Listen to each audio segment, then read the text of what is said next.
So we've all heard that language is a useful tool for communication, but could it be more than that?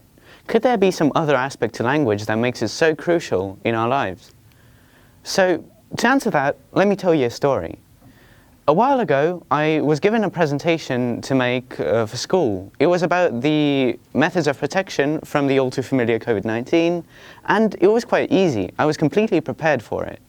But nonetheless, I failed. It was quite bad. I stuttered, forgot what I was supposed to say, and generally screwed the whole thing up. And this continued with every single presentation I did. A while later, I was given the same topic to present about in English though, and I thought to myself, oh, not again, but prepared nonetheless because I had to. And to my surprise, it went really well. I was astonished by how much easier it was to present in English. Though it did weird me out, I didn't really give it much thought until I stumbled upon a certain article about the theory of linguistic relativity. So I understood that this wasn't a weird little quirk of mine, but rather a long-known phenomenon. So hard to be a special snowflake these days. But anyway, I started thinking, does that mean that language can influence a person's opinions? So to make the answer a little bit clearer, let's look into the hypothesis. So the hypothesis of linguistic relativity is a principle claiming that the structure of a language affects its speaker's worldview or cognition, and as a result can partly determine their opinions and thoughts. So there are two versions of this hypothesis: linguistic determinism and linguistic influence. So let's start with the stronger of the two, determinism. This one states that the structure of a language completely controls the speaker's worldview, and as a result also completely controls their opinions.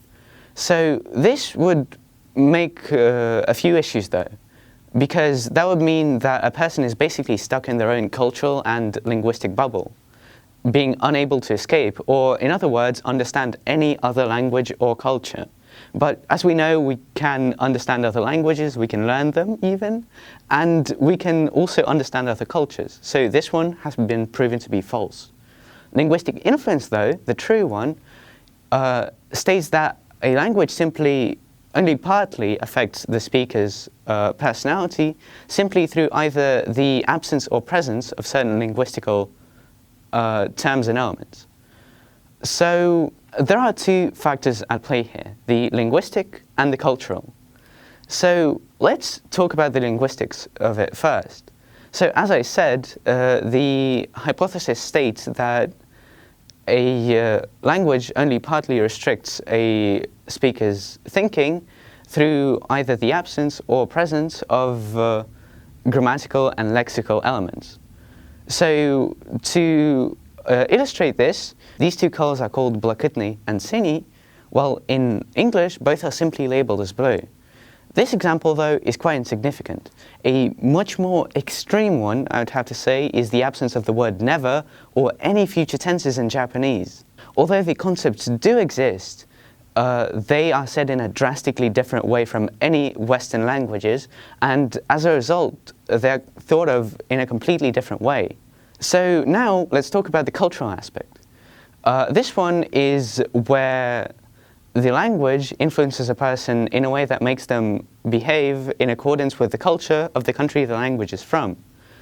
So once again, to illustrate this, let me tell you another story. So one rainy day, I stated that I liked the rain in English, but previously I'd said the opposite in Ukrainian.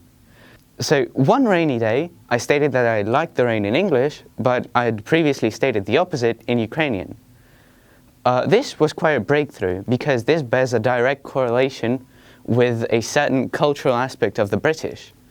And I'm sure you've all heard of it. It's talking about the weather.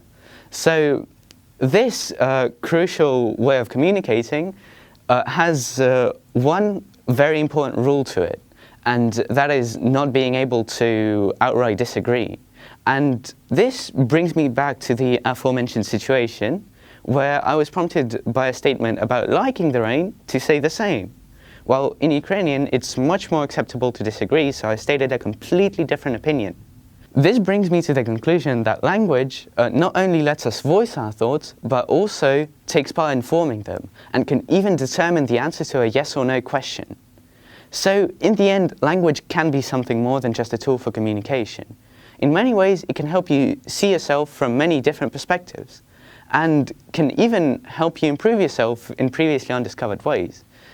And as a result, this is a very exciting discovery. Thank you all for listening. Have a great day.